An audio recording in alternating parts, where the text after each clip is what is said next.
আসসালামু আলাইকুম আরহামতুল্লাহি ওয়া বারাকাতুহু। সম্মানিত দেশবাসী, আপনারা যারা দেখছেন, প্রিয় দেশবাসী, আমরা এখন মার্কাজুস সুন্নাহ ফাউন্ডেশনের পক্ষ থেকে বাড়ি বাড়ি আমরা খাদ্য পৌঁছে দিচ্ছি। আমাদের আজকে দুপুরে পাক হয়েছে।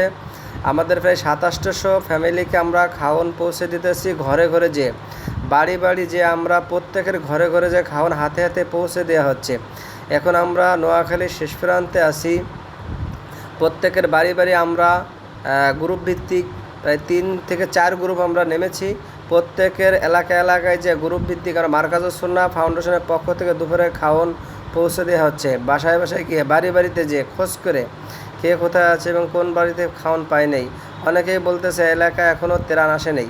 আমরা সে উদ্দেশ্য নিয়ে ইনশাল্লাহ এখানে শেষ পর্যন্ত পৌঁছেছি। আমরা খাওয়ান প্রত্যেকের বাসায় পৌঁছে দিচ্ছি, হাতে হাতে যে বাড়ি ঘর প্রতি একজন করে ২৭০০ পরিবারকে পৌঁছে দিচ্ছি।